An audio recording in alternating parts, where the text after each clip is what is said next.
bande de feu, l'horizon se colore. L'obscurité renvoie un reflet à l'aurore.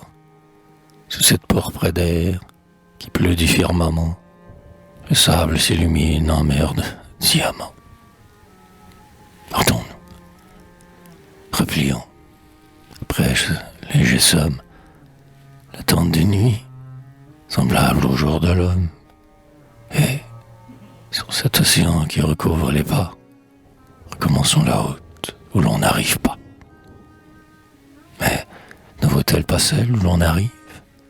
Car, en quelque climat que l'homme marche ou vive, au but de ses désirs, penser, voulu, rêver. Depuis qu'on est parti, qui donc est arrivé? Sans doute le désert, comme toute la terre, est rude aux pieds meurtris du marcheur solitaire, qui plante toujours le jour la tente de Jacob, qui creuse en son cœur les abîmes de Job. Entre l'arabe et nous, le sort tient l'équilibre. Nos malheurs sont égaux, mais son malheur est libre. Des deux séjours humains, la tente ou la maison, l'un est un pan du ciel, l'autre un pan de prison. Aux pierres du foyer, l'homme des murs s'enchaîne. Il prend dans ses sillons racines comme un chêne, l'homme dont le désert est la vaste cité, n'a d'ombre que la sienne en son immensité. La tyrannie en vain se fatigue à l'y suivre. Être seul, c'est régner.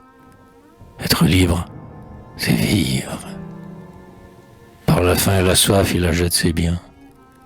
Il sait que nos trésors ne sont que des liens. Sur les flancs calcinés de cette arène avare, le pain graveleux, l'eau tiède, l'ombre rare. Mais, fier de s'y tracer un sentier non frayé, il regarde son ciel et dit « Je l'ai payé ». Sous un soleil de plomb, la terre est si fondue, pour unique ornement n'a qu'à son étendue.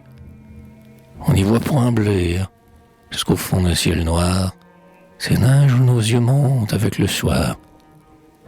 On n'y voit pas au loin serpenter dans les plaines, ces artères des eaux où divergent les veines, qui portent au vallon par les moissons dorées, l'ondoiement des épis ou la graisse des prés.